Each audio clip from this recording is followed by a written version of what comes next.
Hello friends, आज हम पंडित रमाबाई के बारे में अध्ययन करेंगे।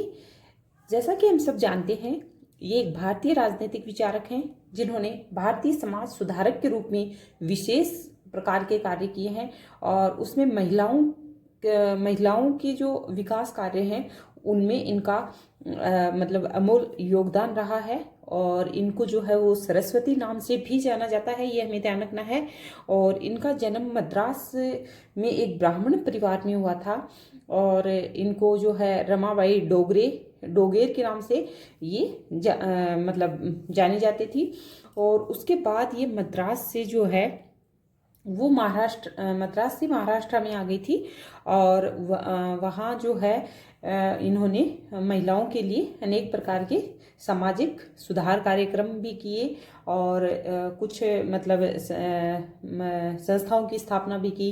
कई सारी जो महिला उत्पीड़न संबंधी जो भी मतलब उस टाइम जो महिला उत्पीड़न संबंधी जो कार्य थे उनका विरोध किया इन्होंने, खुलेआम विरोध किया था।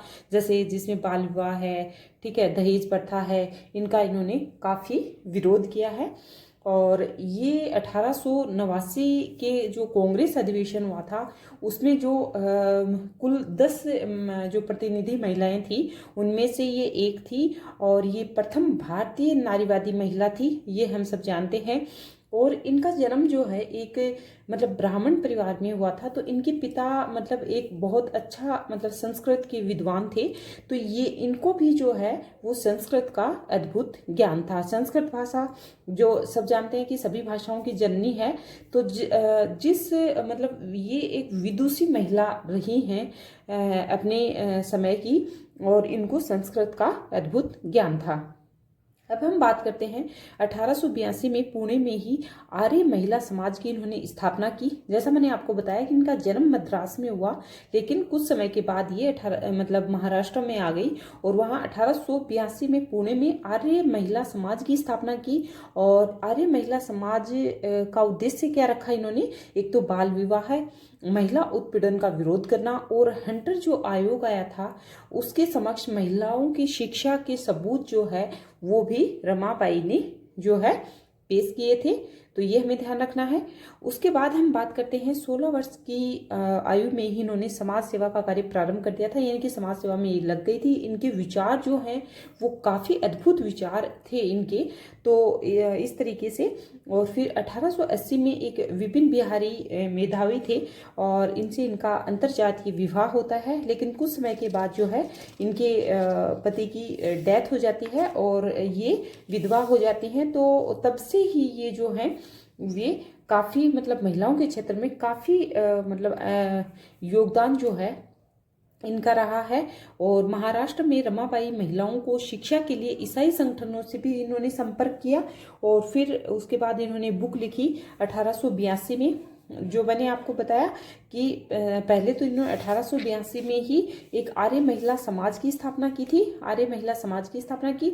और उसके बाद इन्होंने क्या किया कि जो ईसाई संगठन थे महिलाओं के विकास शिक्षा के लिए, तो उनसे संपर्क किया। और उसके बाद 1882 में ही इन्होंने एक बुक लिखी थी और बुक का नाम था स्त्री धर्म और राजनीति, स्त्री धर्म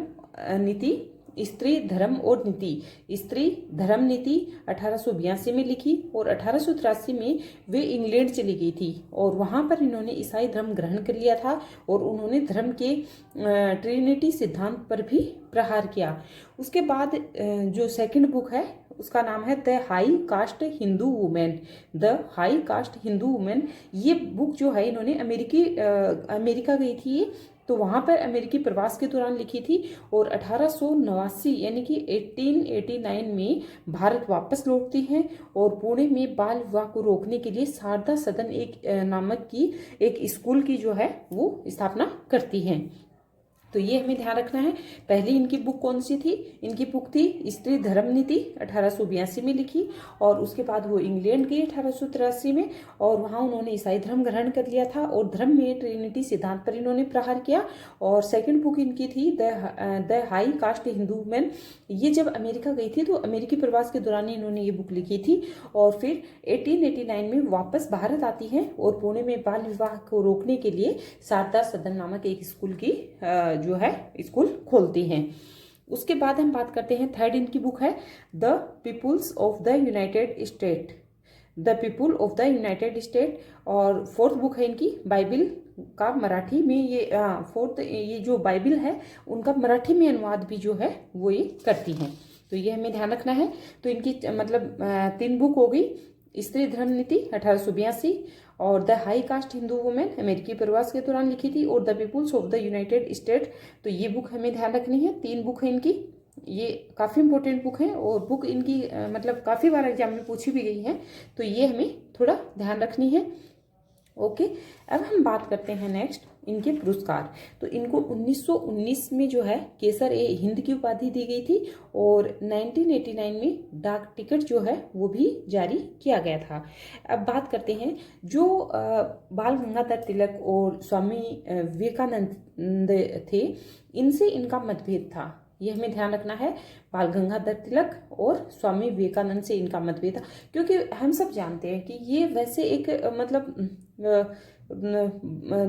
तिलक और स्वामी विवेकानंद से विचार क्यों नहीं मिलते, क्योंकि ये उग्र समाज सुधारक में आती हैं। रमाबाई जो है इन्होंने काफ़ी तरीके से मतलब समाज में महिलाओं की स्थिति में सुधार लाने के लिए काफ़ी तरीके से अलग अलग तरीकों से इन्होंने प्रयास किए हैं, और ज्योतिबा फुले और सावित्रीबाई फुले का इन्होंने समर्थन किया है।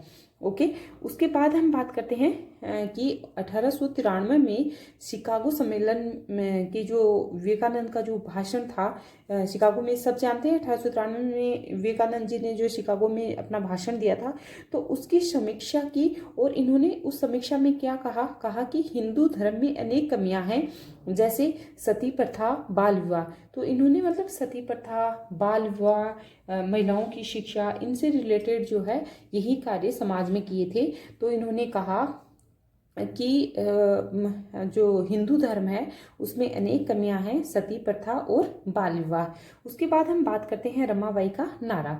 तो रमाबाई का नारा ये हमें ध्यान रखना है, कई बार एग्जाम में पूछा गया है। तो रमाबाई का नारा क्या था? भय नाही खेद नाही, भय नाही खेद नाही। ओके, और अब हम रमाबाई जो है वो हमारी कंप्लीट होती है, और उसके बाद जो हम जो बाल गंगाधर तिलक हैं उनके बारे में नेक्स्ट वीडियो में देखेंगे। Okay friends, thanks.